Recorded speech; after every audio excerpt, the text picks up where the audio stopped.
Hello, I'm Dominic Glynn. I was composer for Doctor Who in 86, 87, 88, 89, along with Kev McCulloch and Mark Ayres. And I'm very happy to be with you on The Legend of the Traveling TARDIS.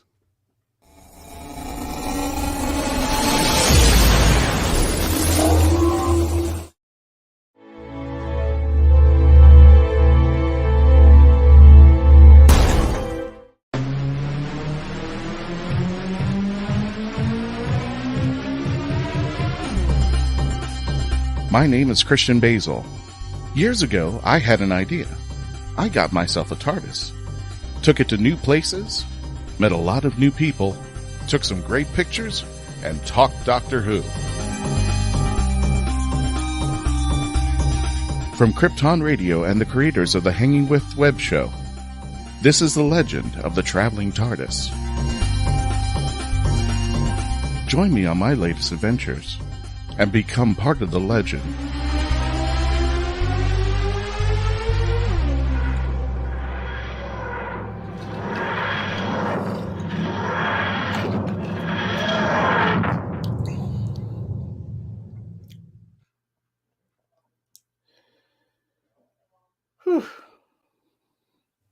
Bit of a laugh landing there. Hello. Wow. Hello, ladies and gentlemen, boys and girls of all the universe. This is Christian Basil, the legend, the Traveling TARDIS, and we're going to be doing things a little different tonight because, normally I would be dying. Yeah. Normally I would be hosting the show tonight, but unfortunately I have a little bug. So to whoever put that smiley face on there, take it down right now. I'm having a little bit of a bug issue, and I'm doing well. Drinking a lot of fluids, taking a lot of soup. But tonight we have some honorary guests coming in, including our special guest interview with composer Dominic Glynn. If you know his music from the 1980s in the Doctor Who, as he mentioned in his intro. But I will not be hosting the show tonight. Those duties will be taken on by somebody else while my throat recovers. So in the meantime, let me go ahead and introduce the panel as we speak. You've seen our host, but tonight's guest host will be the lovely Simon Fisher-Becker. How you doing there, Simon? Hello. I've rather enjoyed your impersonation of Pluto. I'm dying here. Let's go for Mickey Mouse there, but never mind. Yes. So I'm very sorry you're feeling poorly, but it happens to us all at some time. So, ladies and gentlemen, we are. It is the legend of the Traveling TARDIS, and I'm very grateful that Christian has felt that I'm safe hands to take his place. So that's who's the first one coming up on the screen.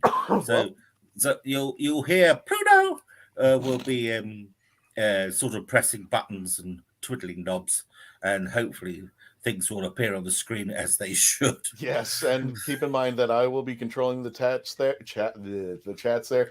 We want to welcome Mark Robinson. Thank you, Mark. Thank you so much, and Julie. Thank you. Yep, I'm going to be sitting. I'm actually taking the role of Melanie, which is a hard job to do, but somebody's got to do it tonight. There. Speaking of a hard role, the lovely Tony Dugsdale. Hello, everybody. Hi. Yes, actually, Wilson Doug Joe, and for those who regularly watch, he is another musician, as you can see from his guitar rack behind him and his sound box. Let's Tony introduce himself to the masses. Yeah. I just he does all the work for you? He just gets on with it, yeah. Okay, Tony, my beloved husband. Is there anything I missed out there? Not really, no. I'd just like to add in that people watch these videos and tell me I have a nice rack. But there you go, That's something else. Referring to the rack behind you down there. Speaking of the rack behind you, because I have no segue skills whatsoever, want to welcome, because I was on his show at one point, now he's become on mine, the Lord Joseph, who has made me a lord. I actually just finally, there, Lord Joseph. You can catch him in the morning, my morning, on the Well, you No, tell them. yeah, the no name trivia show. I thought I'd get into that as well. Christian was on the No Name Trivia Show, which is I guess you could call it a podcast as well, with, funnily enough, my co-host, Simon Fisher-Becker. And Tony's also been on there as well.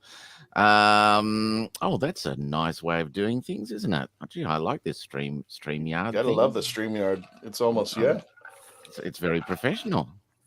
And where can they catch Lord Joseph? Where can they catch so if you go to the Facebook page called the No-Name Trivia Show, that's a hyphen, you can watch the show in England. It's 11 a.m. at the moment that it's broadcast. In Australia, 8 p.m.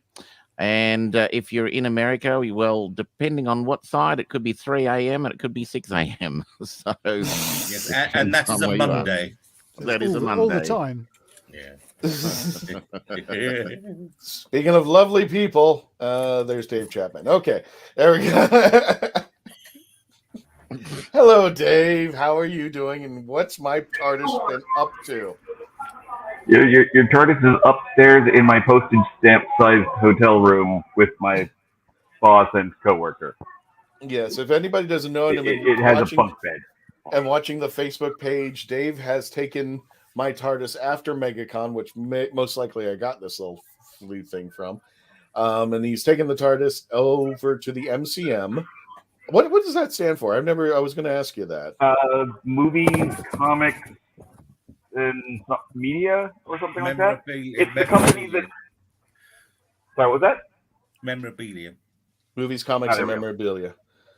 So it's basically the show named before Fan Expo bought them. So this is the second time that the Traveling TARDIS has made its way to London, and I didn't realize it did have kind of a fan base over there. Can you tell us a little about the fan base it had? I go up and say, hey, can I, get a picture with, is that the Traveling TARDIS? I was sitting there trying to prep and get in apparently an internet dead zone, trying to get a live stream set up, which you should be able to see on this page. And I had someone come up behind, is that the Traveling TARDIS? Are you the guy with the Traveling TARDIS? Yes. Yes, I am. And that's what's weird. It's never made it. It's only made its way to London once, and Melanie took it over to Stonehenge. But to actually be at a convention, it's never done that before. So it was nice to see, and it's got a little fan base going on with it. So that's actually totally awesome. I got to meet some artists and then some great Doctor Who work. Another Doctor Who show host. There's some fun people that I've got some connections with that hopefully we might get to talk to on the show in the future. And Little Boy Blue there will be at Birmingham's at the UK Games Expo over the weekend. This weekend. And don't forget, as you're seeing at the bottom of the screen, we want to thank everybody who's subscribed with us over at MegaCon, over at the MCM. Right now, if you haven't already, please, youtube.com, The Legend of the Traveling TARDIS. Dave, I had a little bit of bad news, but I found out why. Our subscription numbers dropped a little. But it turned out that's YouTube doing that. So we only lost a couple of people. Some other people have lost some other numbers. But for those of you who haven't subscribed yet, do so now. Go ahead and subscribe to the YouTube channel, youtube.com, The Legend of the Traveling TARDIS. Help us get our numbers back up from the Facebook purge. And we appreciate all that you do out there for us and watching every week. I got to say, I love that you used that picture. I'm glad I took that picture. That picture is from Doctor Who Time Fracture, which closes on June 6th. So in about a week's time, if you have the chance to go see it, please go see it. You could see it every day, twice a day, until it closes and not see everything. I had a tour after the show, like the second show that I went to, and saw more things that I hadn't seen before. Oh, I gotcha. Definitely. Okay. Christian, can I just ask a quick question here? Absolutely. It's a matter of urgence. Sure. Can I just have a look at the all of the people that are in the thing here for a second, and raise your hand if you're a lord? Twice. Okay. So there's two I'm people here surprised. that are not a lord, Dominic and Dave. Dave, Now, yeah, look, okay. I don't think I can do the show unless they become a lord. Okay, yeah. I'm perfectly willing to. Okay, well, courtesy, and I can't actually, for some reason, my computer's not going up, so I can't show the page. But courtesy of the No Name Trivia sponsor, Island Titles, I would like to give both Dominic and Dave a 1 square foot piece of land in Scotland, in Glencoe. And with that, you can actually go and visit your plot at any time. You'll get a downloadable certificate. You'll also get one sent to you and all of that kind of stuff. And you have the right to call yourself Lord Dominic Glynn and Lord Dave. Can I build on it? No. Oh, there we go. There we go. There you go. There you go, sir. I still want to know, Right. if you're really successful with this and enough people get these, what happens when you run out of Scotland?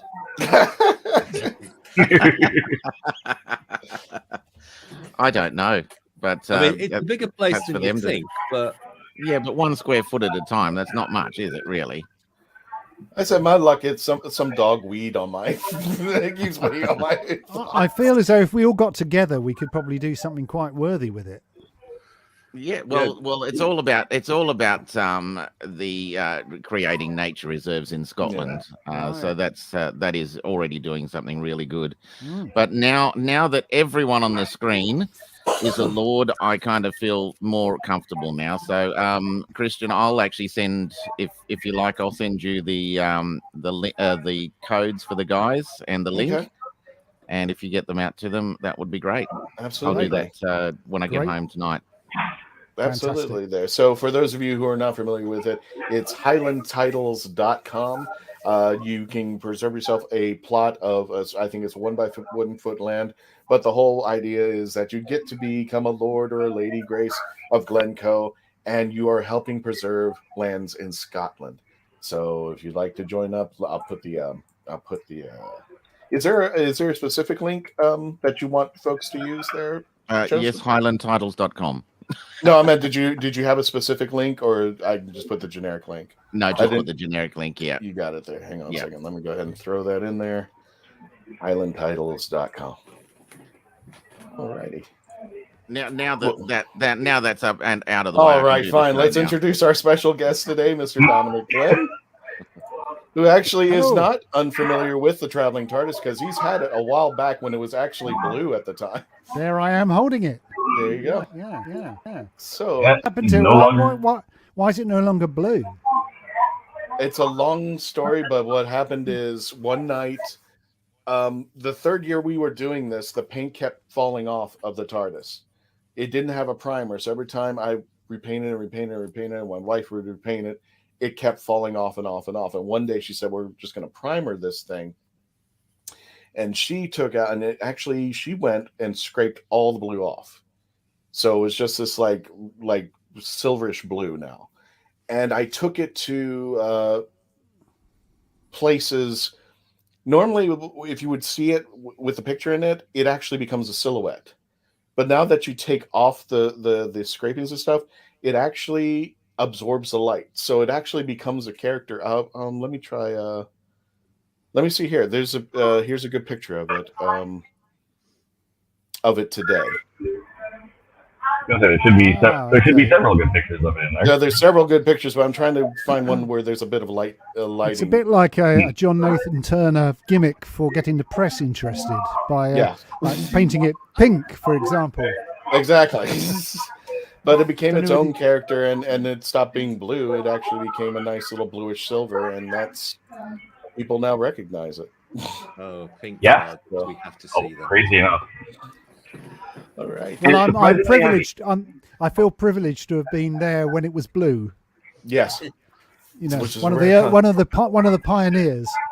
Yes. So Simon, take it away. I'm gonna let my voice rest for a little bit. Okay, Actually, Simon. Actually, I just realized we're at a commercial break. Cut off in his prime. So, Simon, I apologize, but I'm going to run the commercials. When we return, we're going to start our discussion with Dominic Glynn, composer of Doctor Who during the 1980s. Thank you, folks. Stand by. Here we go. Commercial.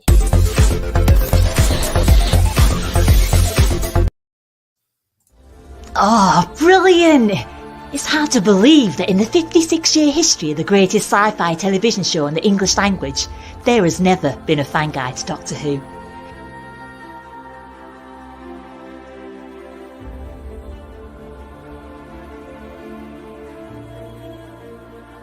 The official books might give you what they think you need to know, but only a guide written by a true fan will give you what you really want to know. Join Whovian, the brilliant Mackenzie Floor, as she takes you on an intensive journey inside the world of the first female Doctor. In the Binge Watcher's Guide to Doctor Who, Season 11. Right, let's get a shift on. Hi, my name is Jamie Ingle, critically acclaimed author of The Toilet Papers, Places to Go While You Go, a short story collection suited to match your bathroom needs. Only have to go a little? No problem. I've got stories under 1,000 words for you. Far from poopin'? I've got you covered.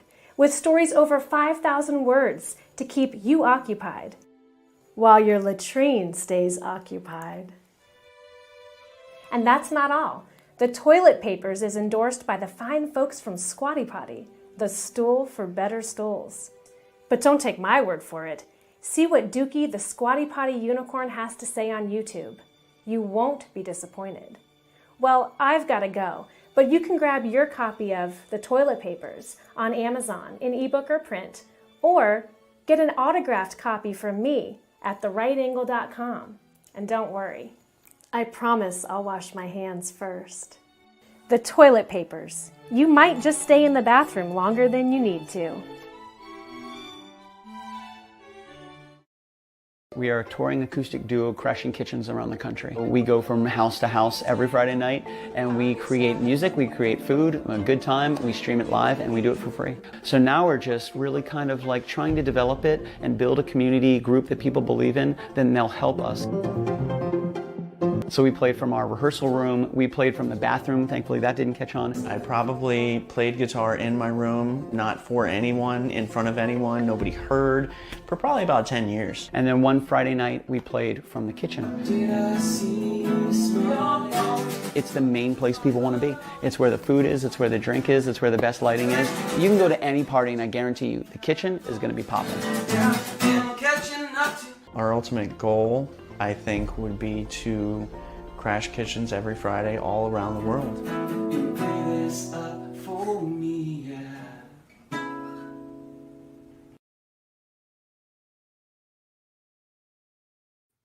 Thank you for joining us here at the Legend of the Traveling TARDIS. My name is Christian Basil.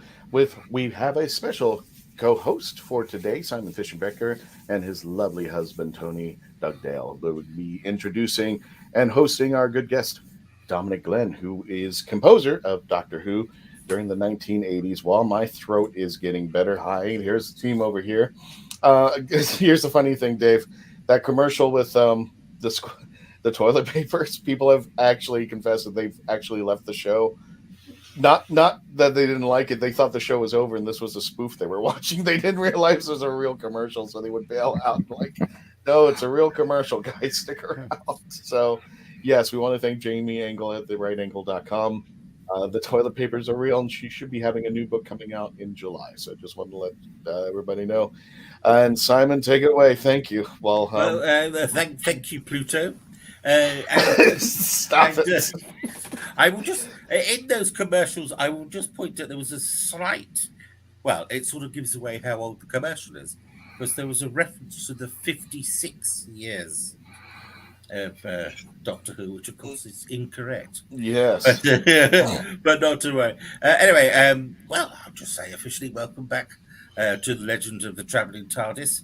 And I just want to point out, for those who didn't know, within the last couple of days, somebody very special to Doctor Who was honoured. Verity Lambert received a blue plaque, and it was put up at the Riverside Studios in London. Now, with that, Let's pass over to Dominic Glynn. Hello, Dominic. Hello, Simon. Lovely to speak to you. Well, I mean, for me, it's rather special that I'm talking to somebody who helped create the atmosphere for Doctor Who stories for so many years. So let's start from the beginning. You're a musician. What was the thing that inspired you to say, I'm going to be a musician? And what was your very first instrument? Well, really, my only instrument is keyboard. So we had a piano at home when I was growing up, and my mother was a piano teacher, teaching very young children how to play piano.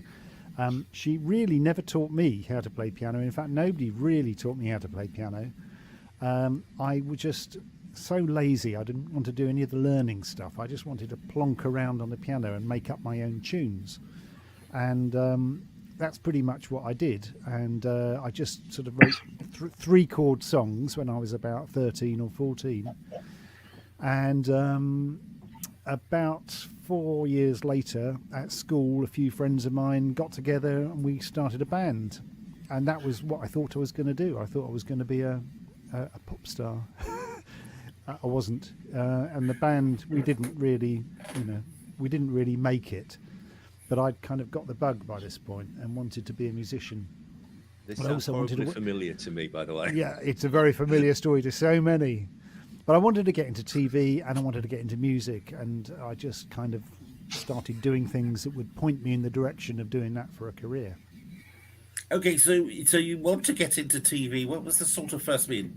Did you sort of created some sounds, and what, did you go to somebody and beat them over the head until they offered you a job? Or It was no violence.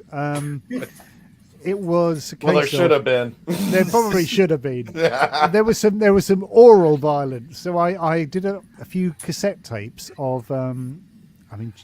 Probably half of you don't know what cassette tape is. I was about to say. I do. Yeah, good. Well, I did some. I had synthesizers, so that was my instrument by this point, and I wanted to get into TV music, and I thought, well, what? Apart from the fact that I'd grown up loving Doctor Who, it was kind of my favourite programme as a child. What programme might be interested in having electronic music written for it that I could do? Oh, Doctor Who. So I wrote a letter on paper. I wrote a letter to. I was going to say to Doctor Who. No, I wrote a letter to the producer of Doctor Who, John Nathan Turner, and he wonderfully responded. And I say wonderfully because, you know, the pressure of being a producer of a top TV show, there's so much, you know, so many people writing and clamoring to get a job, but he did actually bother to write back and said yes, he was interested. Could I send him some more music? So I sent him another cassette of more stuff that I'd done on my synths, basically pretty spooky, weird, out there sounds, which actually surprisingly he did go for, because it wasn't really his particular style, but I think he liked the otherworldliness of what I sent him, and I think it was 2 or 3 sets of demo tapes I sent him before he basically got back to me and said, would you like to write for the new series of Doctor Who, which was, hold on. How old were you at this time? I was 24. My goodness. So, yeah, I was 24 when I first wrote to him. I might have been 23, obviously very cocky. As we all are at that age. Because, I seem to remember, and I can't remember the precise words, but very rudely I said something to him like, I think I could do a better job with the incidental music. Oh. Which was a terrible, awful thing to say. But and I didn't even mean it. I just thought maybe if I'm cheeky, he might appreciate the cheek and read on with the letter, which he did. So so I was 20 when I actually started working on the show. I was 25. And what was the first one that you actually scored? It was Trial of a Time Lord. I love that music. I do you? more than yes. Oh, thank you. I Well, love the opening scene with the when the TARDIS is flying around. And it's just really just oh my god. Well, that was the very first piece of music I wrote for the show because John Nathan Turner sent me the script. This was the kind of final test to see whether I could do the job. And he sent me the script and said, "Could you write something for this scene?" Now, normally you wouldn't normally write to a script; you'd write to picture. But this, as a demo, was my attempt to get the job. So I wrote that piece of music that was used ultimately in that opening shot. I had to adapt it once they made the model shot and we filmed it. And then I had to make it a little bit shorter because I didn't know how long the scene was going to be. But the basic idea was there in the demo, and that's when I got the job. What were you recording on at that stage at home? Oh, Anthony, it was just dreadful. So I barely had anything. At the time I was working in a office as a civil servant and playing in my band by night, and I had a couple of synths, and at the time I had a Porter studio, a cassette Porter studio. Yeah. Oh yeah, I know that one. Well, and again, many people may not know what that was, but basically it was a cassette tape multi-track system which sounded dreadful, and it certainly wasn't up to broadcast. Oh, here we go. Has he got one? No. But it wasn't up to. Oh wow! Yeah, there you go. That's it. That's the one. One of those. Tascam. I had a Fostex. Yeah, this is the Tascam. The tape deck's broken on it. It doesn't work anymore. Which is a fairly crucial part of the machinery. It has occasionally functioned as a mixing desk, but that's about it. But that's what he's talking about for those of you who are way too young to know. So you could put a cassette in and you could record one track and then you could put another track on top of it and another track. You could do it four times. Yeah.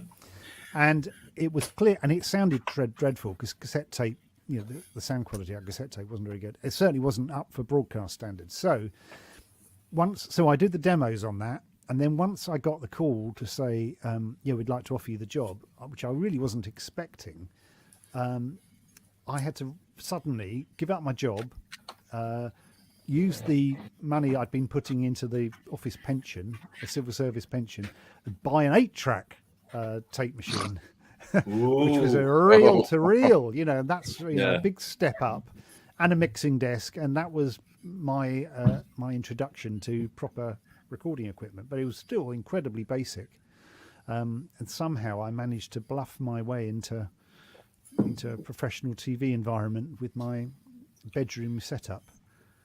Okay. If we could just step back just slightly, so you were a civil servant? Oh yes, because civil servant, don't you know? Yes, because my very first job was in the civil service with the Department of Transport. Which department were you in, Simon? It was at that time it was the Department of Transport and Environment. I was in the Health and Safety Executive.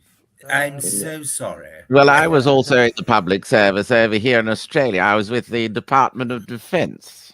Oh, yes. Really? Yeah. Anybody else want to whip out an old school tie while we're at it?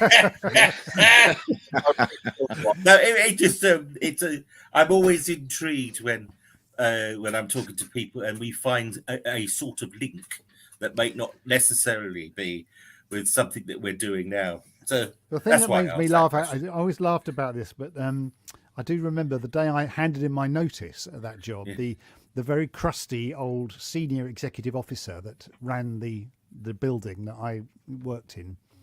I went into his office to tender my resignation, and I remember him just saying, "I was making a very grave mistake because you're giving up. You've just been made up to executive officer, for heaven's sake." And I was just thinking, this is absolutely the last thing I want to do is a career for the rest of my life in the civil service. I'd rather take my chance with Doctor Who. Yes, of course. So I did. So did you ever have to play around with the actual main theme, or was that taken by someone else? No, I did, and it was completely unexpected, and it came even before I'd started working on the incidental music. I had a call from John Nathan Turner, who by this point had commissioned me, but we hadn't recorded anything yet because the stuff was still being shot. And he said, well, while you're at it, would you like to have a go at rearranging the theme music as well? And I sort of fell off my chair and said, yeah, of course. Yeah, absolutely. Oh, yeah. I'm trying to sound really professional. Put the phone down and then we're like, what am I going to do? Because it's obviously... no, I wouldn't want that at all. International institution, and mess with it at your peril. So I messed with it. And yes, I managed to get that the theme for Trial of a Time Lord, which was 14 episodes, Colin Baker's last season. And, I think I'm quite lucky that it's sort of become associated with Colin Baker's time on Doctor Who. So, yeah. Nice. So, the actual process now, you touched on it earlier. So, you once they finished filming, you then just sit in a studio somewhere and just watch it at first and with a stopwatch. The process was certainly this is what it was in my time. They would shoot it, they would edit. The director would edit it. Well, first of all, you'd meet with the director and you'd discuss what he might have in mind, and that would probably be fairly early on in the process. They would go away, shoot it. Sometimes I'd go to the studio or go on location just to pick up a feel of the thing, and also it's great fun. And then there would be a spotting session, as it's called, where you would go. I used to go to the radiophonic workshop, which is where Dick Mills operated out of, which was he did all the special sound effects, all the electronic sound for the show, and he did it for decades actually. And we would sit there with the director, and we would watch an episode at a time usually, and it would have time code at the bottom of the screen with the minutes, hours, minutes, seconds, frames, and I'd go there with a notebook and we'd write down the in point and the out point of each cue of music that was needed for that episode, and then there'd be a discussion, and I'd talk with Dick Mills about what might need sound and what might need music, and what might need both. And the director would often have a lot of ideas or sometimes no ideas, and it would be sort of up to me entirely, just depending on the director. So yeah, you'd have a discussion. Then I'd take a VHS tape. Another one, kids, you may not know about VHS tape. A videotape. They need to. Hey, guess who bought one of the two Betamax machines at that time? Oh, it was you, was it? It was me. Yeah, so I'd take this VHS tape home, stick it in my VHS playback machine in my studio, which was my bedroom, spare room in my flat, and I would manually sync up the music that I was writing with the video that was just running on an ordinary domestic video machine, and it was very primitive in those early days, very primitive. So no locking of picture to sound. I just had to do it manually. It's very interesting. Oh, Simon, we got some. No, you're fine. We got to run the commercial break. When we return, I got something very scary to show Dominic. I passed. Oh, it is your past. You're gonna love it. When we return, please continue to stay logged on, tune in, and become part of the legend. Here we go.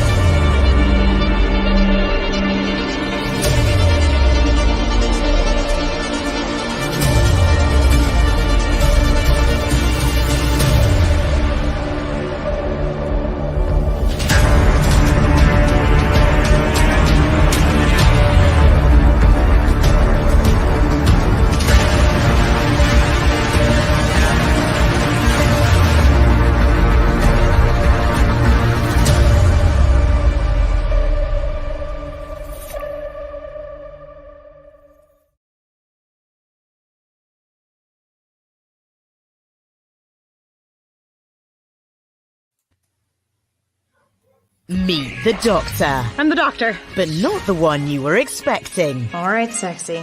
It's time to go home. Doctor Who Velocity. Streaming now.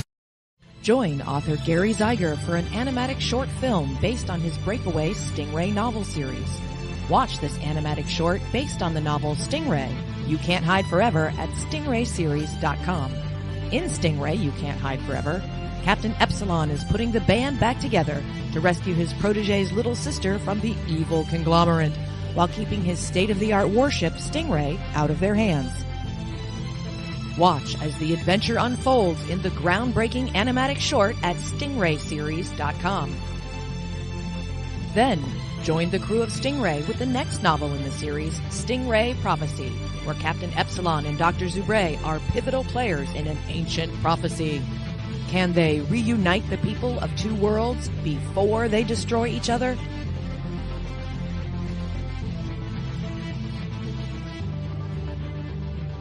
To learn more, visit stingrayseries.com. Ladies and gentlemen, welcome to the Legend of the Traveling TARDIS. My name is Christian Basil. We're here with special guest Dominic Glynn, composer of the 1980s Doctor Who, as well as our special guest hosts Tony and Simon. And as I promised, I was going to give Dominic a little bit of a chill. I don't know if you remember this, but you signed this way back when I first saw you here in the States. This is different variations of the theme, but the scary part is not the music, which actually is the Doctor Who terror version. It's meant to be scary. Oh, yeah, that is scary. Get my good focus in there. That was my stand-in. Oh, really? But I do love the what gave you the idea to make that particular take on the theme, because it is a really spooky theme. Well, we were me and the other two composers, Mark Ayres and Kev McCulloch, we were commissioned by the record label. It may even have been originally by Doctor Who magazine or Doctor Who Monthly. Yeah, there we go. Mark Ayres, young chap, and Kev McCulloch. Yeah, and they just asked us to come up with an entirely different version of the Doctor Who theme, as different as we wanted to make it, and which was a nice concept to sort of play around with. So I always liked the idea of Doctor Who being scary. That was kind of the thing that had always grabbed me about Doctor Who. My favourite Doctor Who was always scary and funny Doctor Who. That was kind of like what I loved. And I also wanted to make the Doctor Who music a little bit more cinematic. It was always my sort of driving principle when I did music for Doctor Who, was trying to be a little bit bigger and a bit more filmic. So I saw the opportunity when I just had free reign to do whatever I wanted, to try and do a sort of horror film version of Doctor Who. So that's where the terror version came from. And actually, I'm amazed people remember it, but it has been quite popular. I love that version because it does feel like if there was a Doctor Who movie, that should be the theme that goes to it. It's very cinematic. It's very grand in its take, and it's just a gorgeous piece of work. So if by some chance you can get it, you can find it, or you can try Googling it. Do you still sell these versions? No, I mean, it was they weren't on my label or anything. They were on a label called Metro Music, which is, I think, long gone. But you might find some possibly some copies on eBay every now and then. They do occasionally crop up. Okay, well, mine's $100 if you want it. No, that also came out. That one's not leaving me. Interestingly, that came out as a square CD as well. I don't know if anybody realizes that it was also a special limited edition square CD. I've seen that. You've seen that, which actually didn't. At the Who store. Just the other day, they have a museum space. Oh, they do at the Who store. Okay. It's quite dodgy though, because it doesn't. Sometimes it buggers up people's CD players because it doesn't fit. It doesn't fit the standard of what a CD is supposed to be, i.e., round. So people would put it in their CD players and they'd lock up and everything. And I think people were going to try and sue the record label because they messed up their CD player. So I found one online for $41.69 Australian. Oh, well done. A square one. There you go. But there is. I'll tell you one thing. There is I did a remix of the terror version on one of these CDs. On the Ravelox remixes, which I did relatively recently, and we can go into that later on. But there is a remix of the terror version around. So, if you had the chance to do it today, what would it sound like? Ooh. Yeah, it's a very good question. Well, I guess in a way, again, my remixes from a few years ago would be an indicator of the kind of direction I'd go in. I mean, I had another life after Doctor Who doing two different things actually. I did a lot of music, library production music, which is music for TV and film, which was written not specifically for a particular program, but for general usage in TV and film. And that involved doing lots of orchestral stuff and electronic stuff and, complete variety of music, but a lot of orchestra type film music. But I also had a separate career doing electronic dance music. So kind of techno and ambient and, house music, that kind of thing. So probably I would combine elements of my orchestra work with electronic music. I mean, I love the fact that Doctor Who had an electronic sound, and that's what made it sound so otherworldly to me, and made it sort of a standout original soundtrack. So I wouldn't want to ditch the synth elements of Doctor Who and its theme. So I'd probably want to, maybe blend the two in some way or other, which is partly what has been done in the past. But that's probably the technique I'd take on it now. Now I put in the. Oh, I'm sorry, Simon. I just put in the chat just to let people know. It's https://soundcloud.com/nobones-2. And if you want to paste and copy it so you can purchase yourself and check out Dominic's work, go for it. Sorry, Simon, go ahead. No, I was going to ask. I was just looking through the feed here. Ramona says, I remember recording using a 2-cassette recorder setup, but recording off of each other. So the only thing was that if a dog barked or a car horn went off, it seemed to pick it up. So did you, in your bedroom setup, did you ever have that sort of issue to deal with? I didn't have that problem because I wasn't using a microphone. So everything was connected from one to, it was a professional setup of sorts. It was just the cheapest professional setup you could have. Yes, when I was a young teenager, I would mess around with tape recorders and I'd use microphones and, but we all did that sort of thing. If you had any sort of nerdy element about yourself at all, you would have probably done, messing around with tape machines. I used to buy reel-to-reels from a second-hand store near where I lived and take them to bits, occasionally leaving them plugged in. Which resulted in me sitting on the other side of the room with the smoking remains of a screwdriver in my hand. Yes, actually, I used to bounce between two reel-to-reels as well. I used to do that. That was my one and only experience with an electric shock was my dad's reel-to-reel tape machine, where I decided to poke my finger in it for some reason, and yes, it didn't like it. No, I don't. It explains a great deal about me that I've probably got far more voltage to myself than is healthy. Yeah, me too. That's why I have no hair. Yeah, but reel-to-reels. I mean, there was a thing I saw recently, a documentary about, I think it was Pink Floyd, where they were trying to create a delay and they'd taken the tape off the machine around a mic stand and then back to the machine again. And I actually had I did a similar thing with a pair of reel-to-reels, feeding from one, then going through straight to the other one and up to the next one. And I managed to create a delay using the two machines. I was always doing stuff like that. That's how the original Doctor Who theme was done, with tape loops down the corridor. Yeah. As Dick Mills will often tell us, because he was the assistant to Delia Derbyshire when they did the original version, which is stunning. And the reason that sounds so timeless is because there were no synths used at all. It was just sound generators, oscillators and tape loops, and the sounds of things being hit and whacked and slowed down and speeded up.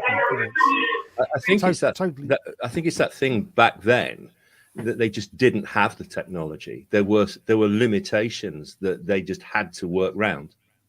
Yeah, and I mean, in a funny sort of way, and that's kind of how I had to work when I started. As I say, my limitations were I had hardly any equipment.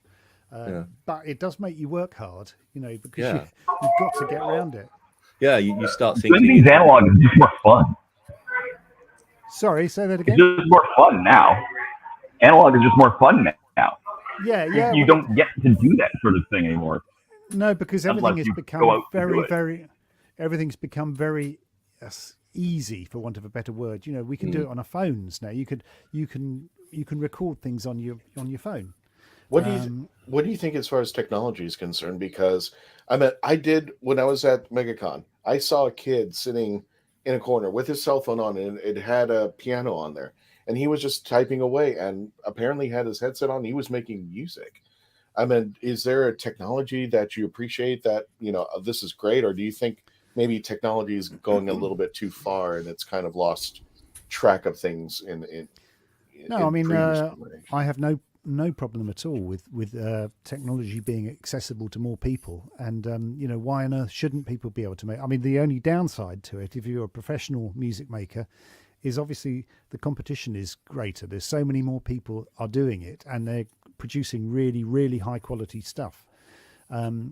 And they're producing it because the equipment is there to make it possible to do it. I mean, it's very empowering to people to be able to do that, but it does make it hard for people to make a living, because it's so sort of easy for people to do it. Like, as I say, I got the job writing music for Doctor Who because I wrote a letter to the producer.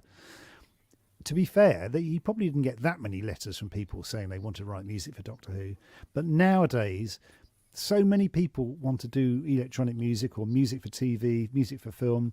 They can even study it at school. They can go to university, they can do a course on it. People go and do a course on music production or, electronic music. And because you've gone and studied it, you kind of think, well, I'm going to get a job doing that. But actually, the chances that you're going to get a job doing that now are so small because there are millions of people trying to do it.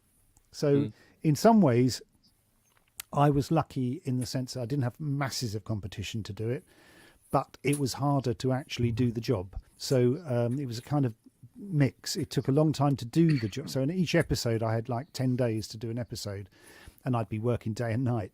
And it was really, nowadays it's quite easy because your vision and your sound is totally synchronized. You use one computer, and it's all on computer. You start the computer, and the music and the sound start, and they're totally locked.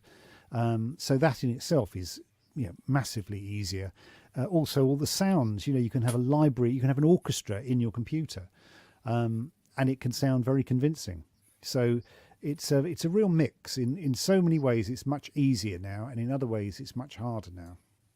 Simon, we have a few chats. Would you like me to bring them up for you? First Yes. of all, Tom says hi. Hi, Tom. Mark Robinson says, Dominic, could you do, and I apologize if I'm reading this wrong, or in the EDM Future House 128 BPM remix I could play in my set? Well, that's a very, very specific to be actually saying it has to be 128 BPM. I mean, I don't know if you've heard my remixes of the theme. So I have done some dance remixes of the theme, which definitely could be played in your set. So if you look out for the Gallifrey remixes, that's a CD, a set of mixes that are pretty much all dance mixes of the Doctor Who theme. Gotcha there. And Mark continues and says, do you guys use Fruity Loops or Cubase or something else? Well, I used to use Cubase many years ago, but I use Logic, which is Apple's own music production software, which is kind of the main software used certainly in the UK for doing music, MIDI-based music anyway. Can I just say, in your face, Tony, Apple rules. Disagree. If I felt that I needed Apple equipment, I'd use it. I just, as things are at the moment, I just don't feel for me that it's a necessary thing to have. I'm on a desktop PC. I recorded my album on it, and I use not the latest version of Pro Tools. Yeah. Which I got as a freebie with my first ever interface, and I just kept upgrading. So, well, if you're a guitarist as well, Pro Tools is probably the best software for live recordings. But if you're more of a MIDI-based musician, then Logic is quite. Well, my guitar rig is entirely digital. Mm-hmm. There's no amps, no amps or pedals are harmed during my recordings. It's all everything's in a digital unit down here. So. It's that thing of working in. I am still in the spare room studio situation, so I don't have an acoustically treated room. It's not too bad, but I keep the use of the mic is basically down to acoustic guitars and voice. Everything else is either through the digital guitar unit, the bass DI straight into the interface. So I keep that out as much as I possibly can. Yes, But, and Tom Kozak says, "I back Tony." Oh, thank you. And Romana again has said, "Can you get rid of auto tone? Not everyone likes the homogenized stuff." Yeah. Speaking of which, we're going to go to commercial break. This will be our last one. When we return, we're going to complete our talk with composer Dominic Glynn. And don't forget soundcloud.com/nobones-2 for those of you listening on audio. When we return, please continue to stay logged on, tuned in. And here we go.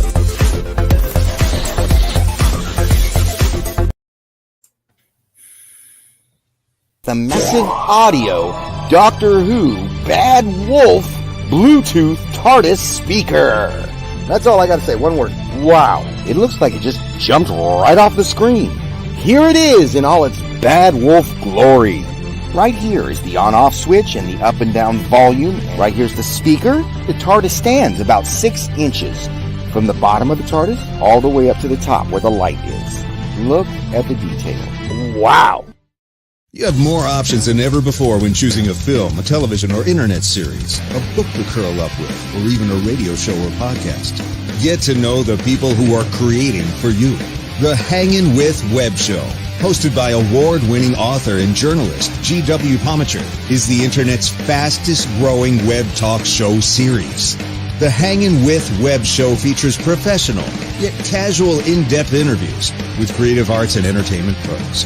Meet the people behind a digital revolution in creating more quality content than ever before in the history of media. Find the Hangin' With Web Show on YouTube, Facebook, or Twitter, or simply go to www.hanginwithshow.com. That's www.hanginwithshow.com. In the summer of 1953, private investigator Will Lucky Marks was working as the in-house private eye for Arcane Pacific Pictures. Trapped inside the studio with the killer, Lucky must find the killer before time runs out. Lot 28. Own it today. Available iTunes and Amazon.com. Again, if you're interested in purchasing some of the wonderful music that Dominic Glynn has put out, you can actually get the remix CDs are available on his Facebook page or Twitter. You can also email him, and I'll put the email out over here. I just got the message. music@nobones.co.uk. I'll go ahead and repeat that again for our friends who are listening on the audio. music@nobones.co.uk. We're going to finishing up our discussion with composer Dominic Glynn. And Simon, take it away, and I'll go ahead and put this in the chat. Okay, so you have a new album out. To be honest, I do have a new album out, yes. I mean, I often have new albums out because of the nature of my work. A lot of it is, as I say, music for TV and film, and it comes out as an album. But they're generally not for sale. They are for producers, directors, editors to use and slot things into shows and films, and you know. But yes, I have an album out at the moment. I have another album coming out in a couple of weeks, so it's very confusing. But yeah. Okay, Lord David, do you have a question or a statement to say? I've just been, enjoying the tune during the commercial. It's still playing. Wait, enough before getting synced. So yes, definitely pick up the remixes because yes, and yes, and I forgot I had a question, and it wandered off into the Technoverse. Right. Whilst you try and retrieve it from the Technoverse, I shall ask Lord Joseph. Yes. Do you have a question? I do. First of all, if you go to music@nobones.co.uk to get a remix, do you sign them? I certainly do. I will sign them and I will dedicate them if requested. So just message me, either message me on Twitter or Facebook, and ask me to dedicate or sign it or whatever you'd like. And yeah, I'll personalize it. Absolutely. Lovely. And the other thing is, what do you prefer to orchestrate? More action scenes, or the I was going to say romantic or more somber things. More What's non-action scenes? Yes, non-action scene. Yeah. Thanks, Simon. Well, Thanks for that. I'm probably less of a fan of doing action scenes, only because they're hard work. I kind of quite like, as I said before, I like the darker side of some of the music. So I kind of like doing scary stuff. I like suspense, and I do like kind of, what would be the word? I mean, I kind of enjoy doing, so I've done a lot of documentary music recently as well, so a few documentary films, and I enjoy doing human emotion stuff as well. That always interests me. So I don't know about romantic particularly, but just moody stuff I enjoy. Action stuff can be quite hard work, especially if you're really trying to synchronize with stuff visually, which can kind of get in the way of the creative process a bit sometimes. But so that's not top of my list. You said documentaries. What might we have heard you in recently? Well, I did a film last year called Eye of the Storm, which we were lucky enough to get a BAFTA award for. It won a BAFTA Scotland award for Best Specialist Factual. That's a story of a painter, a landscape painter called James Morrison, who was a very beautiful, he did beautiful portraits, landscapes of Scotland. But sadly, he was losing his sight. And the film follows him as he was trying to paint his final painting before he completely went blind. And it's a beautiful film with stunning landscapes and, following this incredible character in his artist studio. And I did the music for that. I've also just done a film about the water crisis in Flint, Michigan, which actually... the brief was to be quite dystopian, where my Doctor Who experience came in quite handy. And that's called Flint. And that's called Flint, Who Can You Trust? I think it's the full title of it. And that's just come out in America. So, yeah, those are the most recent things I've done. Thank you. The original question I was going to ask wasn't this, but if you could pick any intellectual property to work on, is there one that you, other than Doctor Who, because you wanted that, you asked for it, you got it, what else would you choose? Is there a dream project for you? I mean, I'd love to work on a sort of, there isn't a specific thing, but I would like to work on another sci-fi. I'd like to work on quite a cerebral sci-fi TV show or film. Growing up, I loved 2001 Space Odyssey, because it came out in 1968. I was 7 when it came out, and somehow I persuaded my mum to take me to go and see 2001. So it was this very impressionable 7 or 8 year old. I think I was probably 8 by the time I saw it. That film just blew me away. And that's what I mean about the cerebral side of science fiction. I love that idea of going off into space, into the dark reaches of space. I was less interested in Star Wars, which to me was more like a kind of cowboys and Indians in space. I like the kind of mysterious otherworld sort of feeling of something like 2001. So I'd love to have the opportunity to do a cerebral sci-fi epic. That would be my top of my list. Simon, I got a question out from Tom. He says, for Dominic, what was it like working with JNT?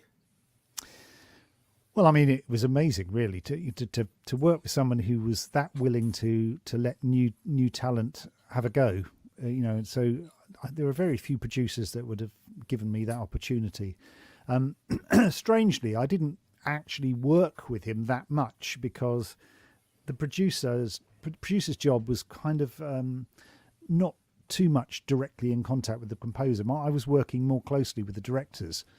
So my connection with John would normally be a phone call saying, would you like to do so and so? And me saying yes, I would like to do so and so, and chatting with him about it a couple of times, then chatting to him when we were dubbing the music and the sound effects onto the final episodes of the final sound mix. And yeah, I never had any problems with John at all. I found him a nice, friendly guy, funny. We got on well. Nice guy. And I was really lucky to work with him. Well, because we must be coming up for our hour. What happens now, Mr. Producer Pluto? No problem there. I wanted to, because I know Lord Joseph has to exit out, but wanted to show everybody where you can go, and I'm going to put the link into the chat. You've always told me where I can go. This is where you can find the No Name Trivia Show, hosted by Lord Joseph, and also co-starring Simon Fisher-Becker, and an occasional appearance by Tony Dugdale. So if you want to check it out, it's now in the chat out there. You can also, sorry, I'm trying to catch my breath. You can catch, when I can find it, Dominic's SoundCloud at soundcloud.com/nobones-2. Again, soundcloud.com/nobones, one word, -2. And let me go ahead and stop the screen for a moment there. There we go. Also, you can, I had it up here for just a second. You can, all of his CDs are available on his Facebook or Twitter. You can also email him at music@nobones.co.uk. Again, music@nobones.co.uk. You can follow Dominic, not literally, on his Facebook page, facebook.com/Dominic.Glynn. And also, I had his Twitter up and I misplaced it. Oh, there we go. There it is at twitter.com, Dominic Glynn 1 there. So the after party's coming up there, Ramona. She knows it all too well there. So I want to thank Joseph for coming on. I know you got to run to work, but please catch him on the No Name Trivia. Dominic Glynn, thank you so much for coming on. Simon, thank you for hosting the show while I'm trying to recover. Any last things you want to tell the audience before we go for the night, Dominic? No, I just want to say thank you so much for inviting me on. It's been an absolute ball. I'm loved every minute of it. Absolutely. If you want to come back by all means, just let me know. And if you got some new album or anything, please let us know, Dominic. Thank you so much. I appreciate it. So, Simon, take it away. Because we are at the after party. Let me go ahead and do the thing so we can get to the after party. For those of you who are listening, do the thing exactly there. For those of you listening to us, or who are interested in listening to us on the audio, iHeartRadio, sci-fi.radio. You can download the app for free. CBSRadio.com, Spotify, Spreaker, Podbean, Player FM, or wherever you listen to your favorite podcast. You can download and listen for free any of our episodes up until the after party. So if you can join us, by all means, subscribe out there. And also, don't forget to go to our Facebook page. We are now over 61,000 followers. My God, where do people come from? Love you guys out there. And as you can see on the bottom of the screen, don't forget youtube.com, The Legend of the Traveling TARDIS. The YouTube had a little purge, which only knocked off a few of our subscribers. But hey, we want to control the purge and make sure that we keep our subscribers and everybody happy. If you want to see more stuff like that, don't forget to subscribe out there. And without further ado, Simon, let me go ahead and bring in the after party. I can't breathe. Here we go.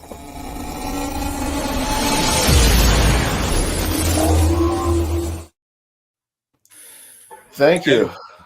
Okay, everybody. I think we should allow Christian to rest his voice for a while. Welcome to the after party.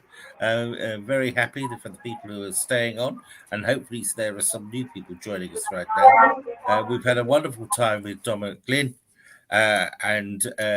so if you have any other questions, do feel free to sort of drop them in, and we'll try and get through them as long as we can. So, Tony. Yeah. I have a question for Dave. Yeah. Regarding Fry's Turkish Delight.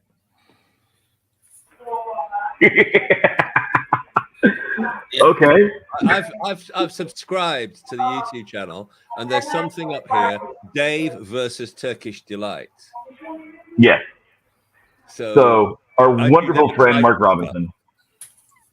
I don't think I had, but Mark Robinson sent both Christian and Melanie boxes of chocolate, and both of them could not get past basically a bite of it. Mrs. Basil is just so while I was in Orlando. Who thought this would be a good idea? Tell you the truth, it was disgusting. Mark, I love it personally. Mark, it wasn't the worst thing I've ever tasted. That's for sure. No. But yeah, but it was just like do this video. I was going to do the video in Orlando, and we just kind of went on it. And so when I was out with Mark, running around, and those pictures will be up on Facebook in the foreseeable future here. But Mark Robinson and I went around London, checking out some of the sites, and specifically Doctor Who sites, but also grabbed one of these. And so I did a live stream from MCM London to, basically get my share of the, how horrible is this? It could be way worse. Yeah. Don't blame me. I said it was the worst. Yeah. I mean, if that's the worst y'all got over here, I'm not worried. My dad was a hydraulic engineer, and he used to visit various factories that made sweets and chocolate and all that kind of stuff. And my mum always told me the one thing he would never touch was Turkish Delight, because he saw how it was made. he had to go in and part of his job was cleaning pipes out in the factories, and he would never touch it. You don't want to know how sausages are made and all that, yeah. I spent 10 years of my working life in the 90s in food production sites. There are plenty of things you wouldn't touch if you'd ever been in those places. And, there's stuff that goes on in there that is just like... yes, my grand... I'm a going. I have to go to that thing called work, which is a bit depressing, but it's good as well because it brings some money in. But Dominic, lovely to meet you. Great to meet you too, Lord Joseph. No, sorry, I should say Lord Dominic. Sorry, I keep forgetting. Yeah, come on. I know. Lord. Bye, my lords. Bye. Bye. Take care. Yeah. Yes, Tom. That is exactly where we managed to find it was the public. So, or at least while we were in the States. Yes, my grandfather was an engineer for Allied Bakeries, and it was very interesting. He hardly ate anything they made. So, well, if you really want to sort of stop eating bread, where they store the wheat, because I used to go to flour mills, they store the wheat. Obviously, you get rodents and insects and all sorts of things going on in the wheat. And I said to the guy, "How do you get all that stuff out of it?" And they said, "Oh, we don't." They put it through a centrifuge and just mash it. Isn't there a cheese that they have flies do their business thing? Yeah. This conversation's taken a decidedly dark turn. Yes. This is the after party. We thought you would appreciate that, Dominic. You could. We were behaving ourselves. I'll go and write the incidental music to it now. Yes. You wanted dark and moody. So Tony, do you have any other questions for Dominic? I mean, I've only recently. Well, I started a couple of years, but I decided that I'd reached an age where it was about time I actually made an album. And so I did, and it took me 2 years and 8 months to get through it, because there were huge chunks of the process I knew not anywhere near enough about, mostly the mixing side of it, which I had to get my head around. But I mean, you know, the Logic Pro that you're using and Apple equipment, and I suppose for what you do, that's absolutely essential, because you need the power to be able to run video and sound. I did try running video, a small video. I took one of Simon's self-tapes that he does and tried to load it in, and my version of Pro Tools just coughed slightly and died. You know, it just can't handle it. I don't have that computing power. But it's interesting. I mean, you know, Christian was saying about the guy sitting in the corner with a phone, you know, writing music. There's a guitar player called Adrian Ballou. I don't know if you know of him. Played with Frank Zappa, King Crimson, Bowie, lots of big people. His entire guitar rig is on an iPad. Yeah, I know. So if you ever see him sitting there on stage, there's just an iPad, and the amps, the effects, everything is in the iPad, and he's just got a foot controller. Well, apparently I was talking to a friend of mine yesterday, David Lowe, who has written hundreds of TV themes in Britain, particularly known for the BBC News theme, which is played the world over on BBC News. He apparently uses a computer and a keyboard, and that's it, a laptop. And there's an awful lot of, not exactly snobbery, but obsession with equipment, I find sometimes with people. If they obsessed as much about writing the music and getting it right as the equipment that they're using to write that music, I think the results would be far better. Oh, I mean, in the guitar world, it just drives me up the wall about people banging on endlessly about you have to have this specific amp and you have to get this tone. And my response to that is nobody cares. No, exactly. Out there in the world, 99.99999% of the people who are ever going to hear it, they don't even know how you did it. They don't care what you use. It's like the obsession with having gold cables to go from your amp speakers and all that. I mean, I have no time for it. I have no time for it. There's all this area, and it's actually become a huge industry in itself, selling all this and selling, plugins, especially for computer systems. There are just tens of thousands of these things, and you can very easily get lost in it. Yeah, absolutely. You really can. And I very much started to back away from it over the last 2 or 3 years. I will reveal one fact though that amazes some people. I'm still running a Mac computer from 2008. So that is my studio computer, is a 2008 Mac.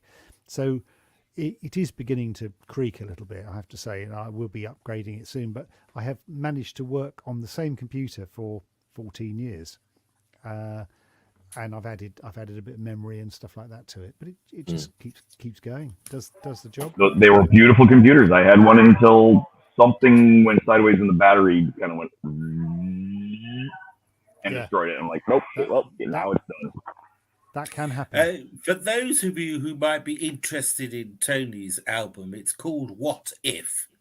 Yeah, I was just about to ask about that. Yeah. Yeah, and it's called What If, and he's got it up on Bandcamp. AnthonyWilson.Dugdale.bandcamp.com. And what sort of music is it, Anthony? It really covers my youth, I suppose, with bits of the 60s thrown in. I'm very much a child of the 70s. Especially the early part with glam rock and art rock and people like that.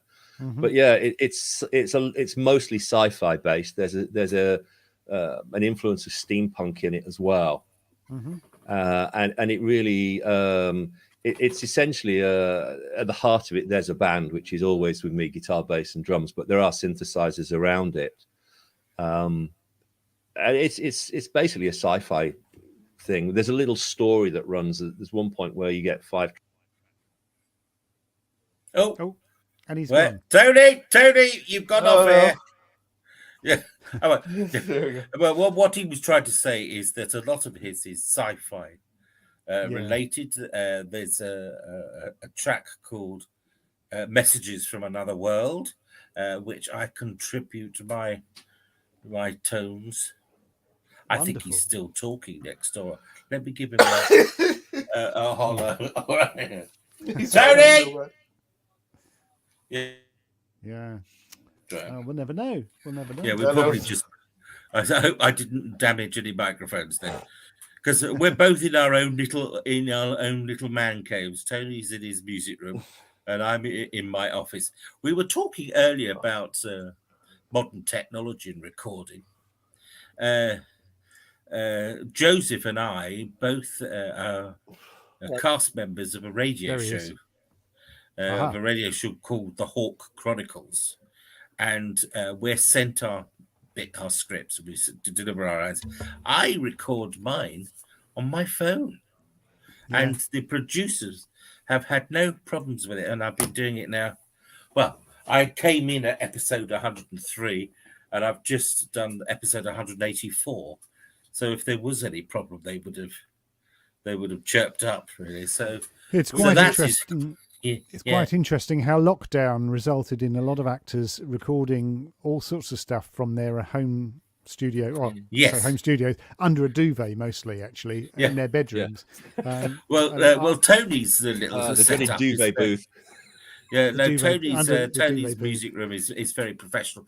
I wouldn't say that. No, I mean, what you can't see, what you can see on camera is the tidy bit. But he's got a nice rack. Yes. But away from that is that there's a disaster going on around me.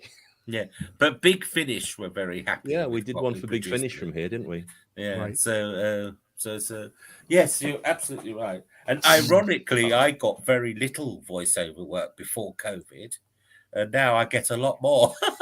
Yeah, it's funny, isn't it? Yeah. I actually recorded a drama, an audio drama here in my studio. Because an actress friend of ours needed somewhere to record it, so she came, and it was all done remotely, and all the actors were in their houses, and it was all done, remotely. So where are you actually based? Me, I'm sort of near Peterborough. Oh yes, so you did. North Cambridgeshire. Yes, you did say that earlier. Yeah. Yes. Yeah. So in my Doctor Who days, I was living down in Surrey. Yes. But I moved up here about 20 years ago now. Whereabouts in Surrey were you? I was in East Surrey, so I was just south of Croydon. We lived in Croydon. Yes, I was Caterham. Oh yeah, we know Caterham. Caterham and Wallingham, so that's where I was before I moved up here. Yeah, we were in Croydon. And Viv, our friend Viv had a piano shop there, didn't she?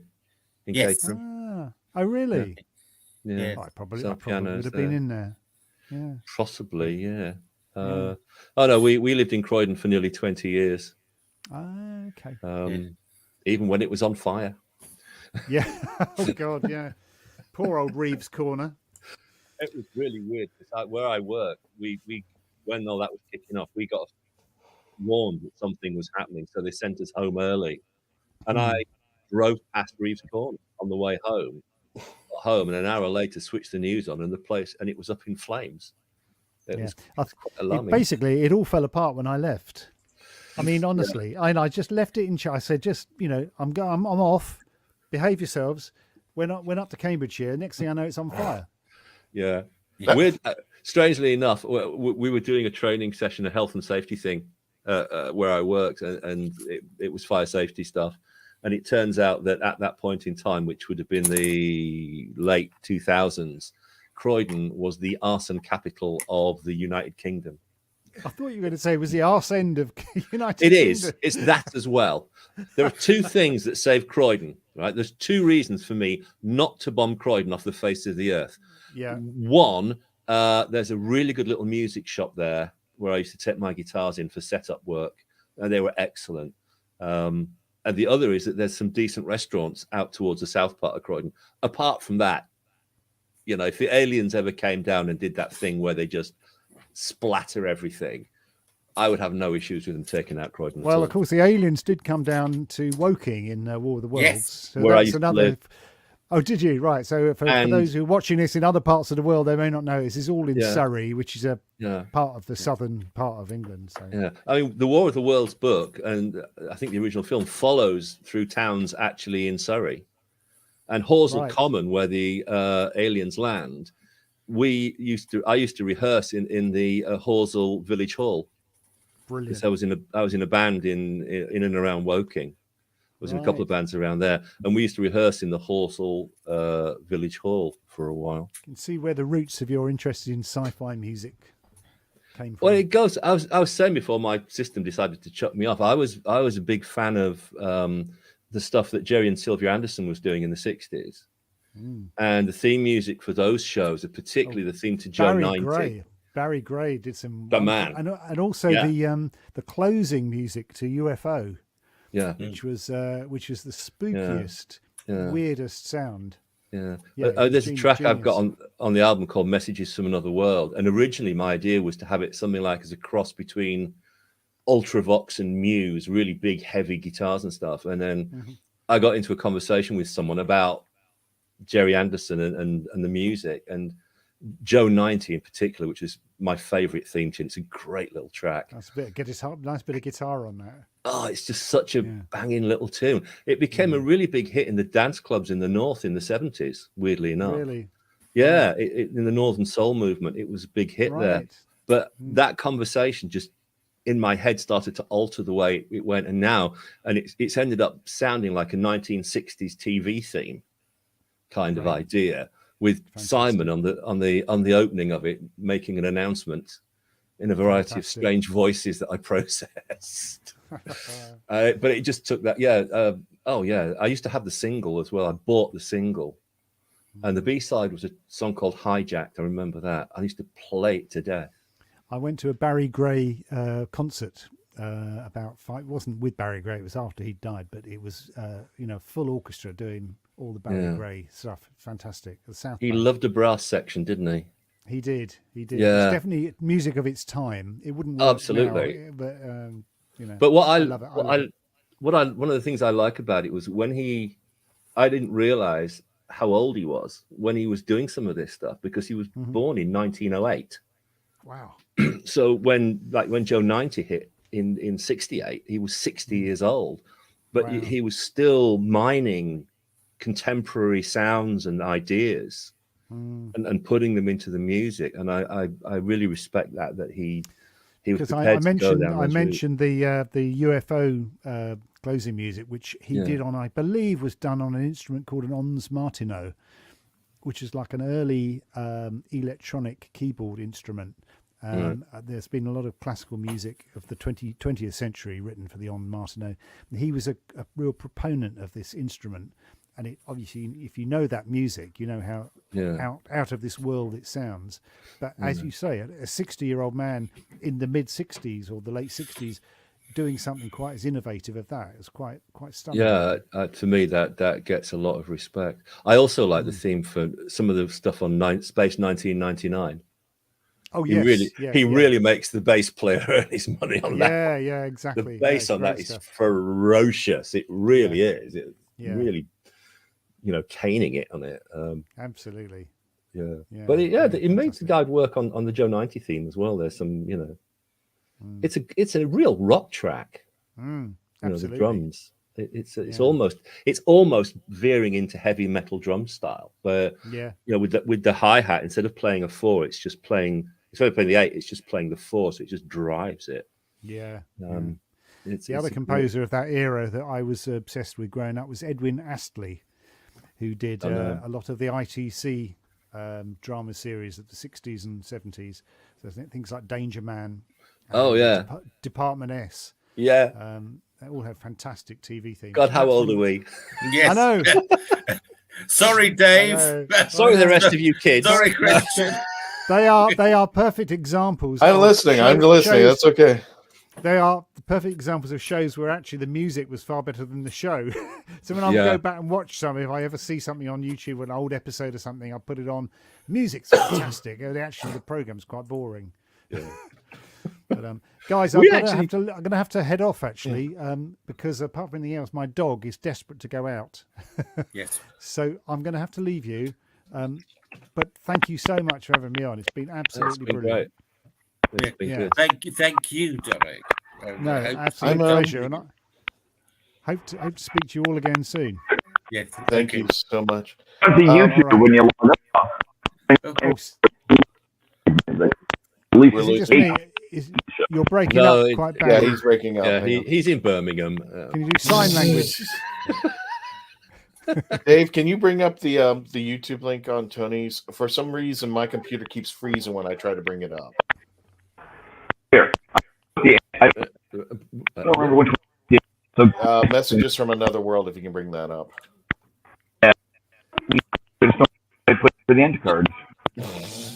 I'm glad we're not on the audio now. Thanks, guys. I'll take care. I've got to go, and I'll speak to you all again soon. Thank you so much. Thank you for no worries. Thanks a lot.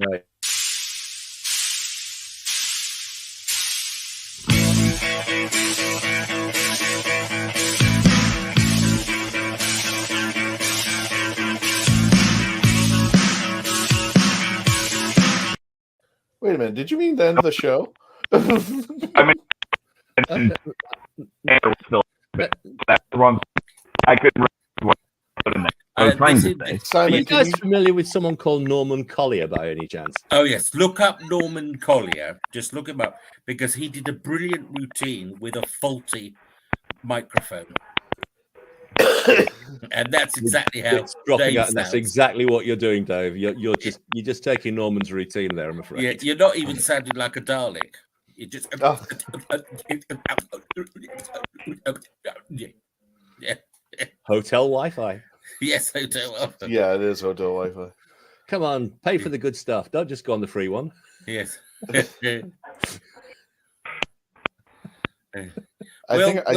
catch up with you tomorrow, Dave. Simon, if you want to send me that link again, for whatever reason, it's not showing up. I think I found it, but it's We Are the Night. Oh, that's the long one. Oh, I'm sorry. That's all right. No, that's got the long. That's my epic. That one is. No, I was checking the email and I couldn't find it. In the email I sent you this afternoon, there is an actual link to it within the body of the email. Dun, dun, I need to check those videos again because I think the sound is just too loud on there. I don't see it in here, Simon. I'm so sorry. Okay, worry not. If you can send it again, I'll go ahead and put it up there. Before you start saying, I just want to check the sound level on that video because it sounds like it's distorting to me. Well, no, I know YouTube turns it down, but it turns it down for your stuff, but it doesn't turn it down for the adverts in case anyone hadn't noticed. They're always really. I'm not putting up your hashtag, Tom, until we really end the show. Always save Tom's for last. Right. Okay. Let's see if I can. Apologies for whatever reason it is just being. I don't know what's going on. I got basically kicked out about 3 times. Yeah, my email is being about as effective as my microphone, apparently. Okay, I've just sent it to you again.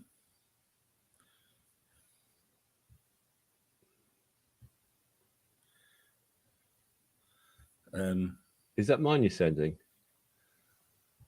Yes, it was the links that you gave me before. Yeah, I think I'm going to have to redo the sound on those because I think what I've when I was editing it, I could have brought the sound levels down because it's the same when you play it on Joe's thing and when on here. To me, it's just pushing it a little bit hard. Have you received it, Christian? Oh, I can't hear him now. That's because he's turned his microphone off. You want messages from a new world, right? Yeah. Yeah, I'm just. Yeah, I apologize. It's coming up blank. Hang on a second. Let me try something here. Unless it's been taken off and I don't know about it. It sent me the cover, but it didn't send me the. No, there's a YouTube. If you go down into the body of the email, it's within the email. Mm-hmm. It says messages from another world. Let me see if I can click on it.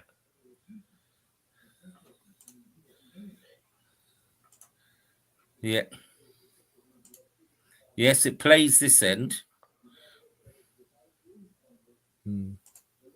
I wouldn't worry about it too much, guys. Like I said, I need to redo those videos and just modify. Oh, wait a minute. You know what? The email hid it. So let me. It literally just tucked it away that I couldn't find it. So I was not happy about it. So apologies there. Well, yeah, we'll get it going. Uh-huh. There you go. Pew, pew, pew, pew.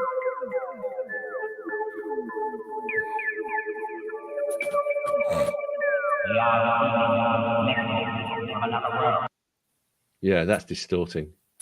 Oh no. It's now buffering. Well, Dave sent it through. He's got it on his side, but his Wi-Fi is trying to push it through.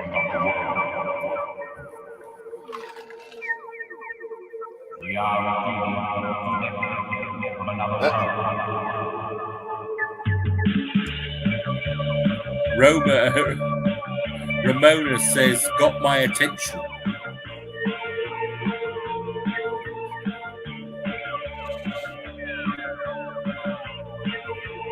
I really must watch that film at some point. Empty space, empty world, silence in the night, dreams beaming in out of nothing. Is it mono? Will arise. There's something in the voice. I think it's just yeah. That's right. Let me try this just for giggles. Let's try it.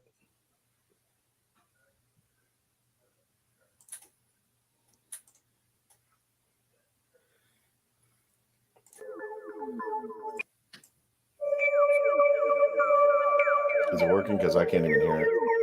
Yeah, it is. Oh, it is. Is it sounding better? A bit, yes. I think when I made the video, I didn't really. I left the level of the sound relative to the too high, and I think when it created the video, it compressed it down a bit, and it's distorting. We are receiving messages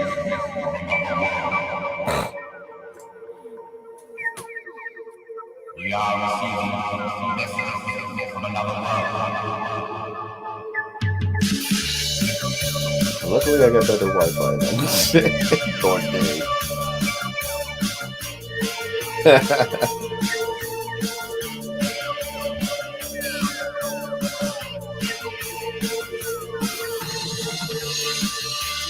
Empty space, empty world, silence in the night.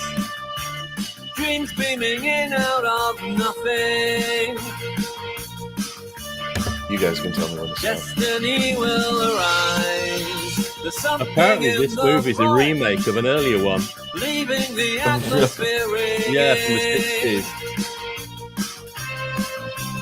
And when darkness falls, I think the original was 65, 66. This was 77. Mm-hmm.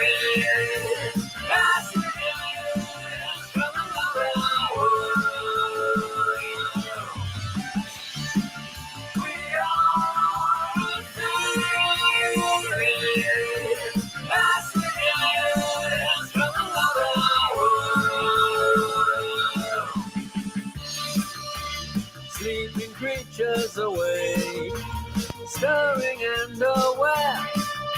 Cerebral connections are closing. Power to the machine. Creation of the voice. I'll just figure out what he was eating. Echoing loud and transposing. Space food. And the darkness falls.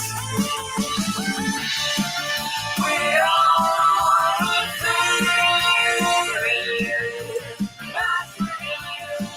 From another world. We are a theory. From another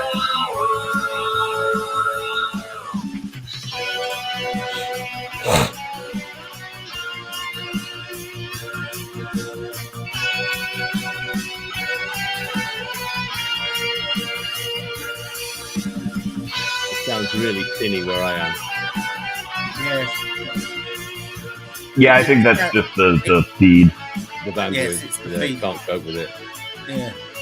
Because when you were on the show first time, it sounded much better. Yeah, and I took it right from this video. I just ripped this video for that. shimmering twilight relaying. So it's definitely the share. Receivers to maximum gain. Quantum signals sing. Astronomy dominate playing. Had to get a Pink Floyd reference in there, guys. And so darkness falls. We are a theory.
Now, on that note, I need to go now. Yes. Yeah, we're going to get up and drive to Birmingham tomorrow and see Dave.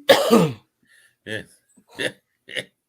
And It's just down the road. It's what, 40 or 50 minutes? Yeah, it depends on a bit of traffic, but it's not that. Everybody, that bad. thank you for joining us tonight. it was a Simon, pleasure. Tony, thank you for hosting. Dominic, don't forget to go over to soundcloud.com/nobones-2 for Dominic's music, and to get Anthony's music, Anthony William Dugdale. Wilson. Well, I'm sorry. Sorry. William. Anthony Wilson Dugdale.bandcamp.com. I told you the meds are. The man's not well. No, Anthony it's okay. Wilson Dugdale.bandcamp.com/releases. Check out all their music. We're going to go ahead and end the show now. And Tony, don't give him an out like that. Don't give him an out like that. Because this is all the time. This isn't just tonight. Oh, well, Simon's on the run. Move me around and then he's gone, okay? Yeah, Thank you. better go. Don't give him All an right, out.